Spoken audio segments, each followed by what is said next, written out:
নমস্কার। গ্রীষ্মের প্রকোপ দিনের পর দিন বাড়ছে, কিন্তু কাজের জন্য আমাদের সকলকেই বাড়ির বাইরে বেরোতে হচ্ছে।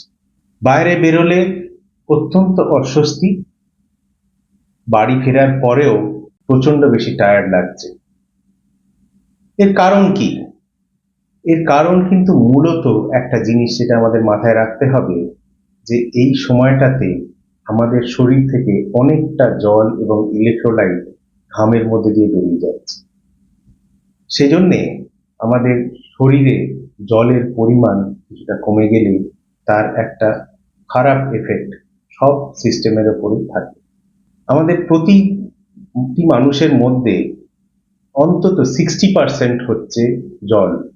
মানে আমার ওজন যদি 70 কিলো হয়, তাহলে 60% মানে 42 to 45 লিটার হচ্ছে আমাদের শরীরে জল আছে। তাহলে আপনি এটা বলতেই পারেন যে আমাদের শরীরে তো 40 লিটার 45 লিটার জল আছে, তাহলে তার মধ্যে থেকে একটুখানি ঘাম হলে আমাদের অসুবিধে কি? কিন্তু প্রবলেমটা হচ্ছে কি জানেন, যে এই যে 40-45 লিটার জল আছে, সেটা কিন্তু বিভিন্ন জায়গায় একদম অ্যাকিউরেটলি যতটা দরকার সেটার পরিমাণে আছে। এই 60% জলের মধ্যে 40% আছে আমাদের সেলের মধ্যে, মানে কোষের মধ্যে, আর 20% আছে কোষের বাইরে। প্রতিটা মেটাবলিজম, আমাদের সেলুলার মেটাবলিজম জলের উপর ডিপেন্ডেন্ট। এই এক্সট্রা সেলুলার জল যেটা আমরা বললাম 20% আছে, তার মধ্যে থেকে 4% আমাদের রক্তের মধ্যে আছে। আমাদের রক্তের ভলিউম অ্যারাউন্ড 4 থেকে 5 লিটার, এবং বাকি 16% আছে ইন্টারস্টিশিয়াল স্পেস বা এক্সট্রা সেলুলার এক্সট্রাভাস্কুলার স্পেস, মানে আমাদের কোষের বাইরে এবং আমাদের মহাধমনীগুলোর বাইরে এই জলটি আছে। তো এই রকম ভাবে আমাদের শরীরের গঠন হয়েছে, যাতে প্রত্যেকটা স্পেসে আমাদের জল কতটা থাকবে সেটা কিন্তু একদম কন্ট্রোলড। কতটা জল, কতটা ইলেকট্রোলাইট, কত পার্সেন্টেজ ওয়াইজ থাকবে, সেগুলো পুরোপুরি কন্ট্রোল থাকে। সেজন্য যদি আমাদের শরীর থেকে এক্সেসিভ ওয়াটার লস হয়, যেরকম ধরুন ঘাম হচ্ছে বা ডায়রিয়া হচ্ছে, সেই ক্ষেত্রে আমাদের এই কম্পোনেন্টগুলো চেঞ্জ হয়ে যায়। বোথ ইলেকট্রোলাইট আর ওয়াটার, এই দুটোই কিন্তু চেঞ্জ হয়। তারপর হয় ডিহাইড্রেশন। আমরা বুঝবো কি করে ডিহাইড্রেশন হচ্ছে?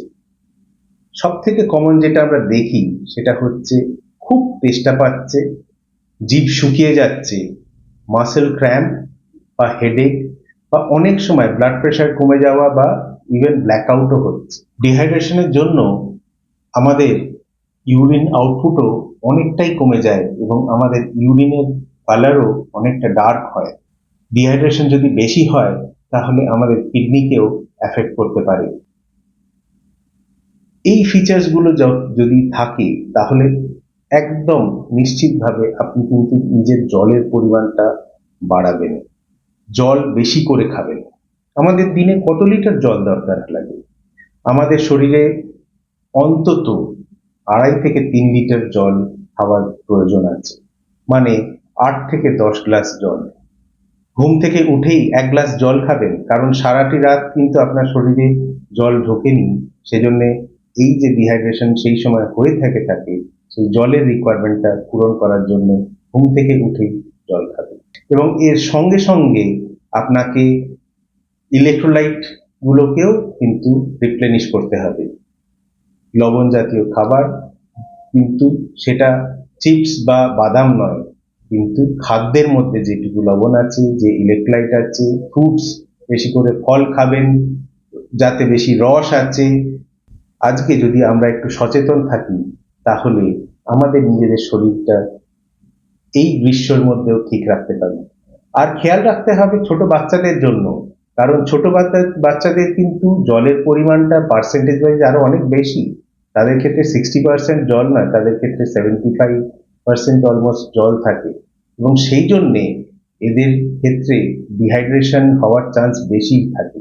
এবং তাদেরকে এই গরমের মধ্যে, রোদের মধ্যে যাতে কম বেরোয়, শেডের মধ্যে থাকে এবং বেশি করে জল খায়, এগুলো দেখতে হবে। আমরা সচেতন হই, আমাদের পরিবারের সকলের খেয়াল রাখি যাতে এই গ্রীষ্মের মধ্যে আমাদের ডিহাইড্রেশনের জন্য কোনো অসুবিধা না হয়। নমস্কার।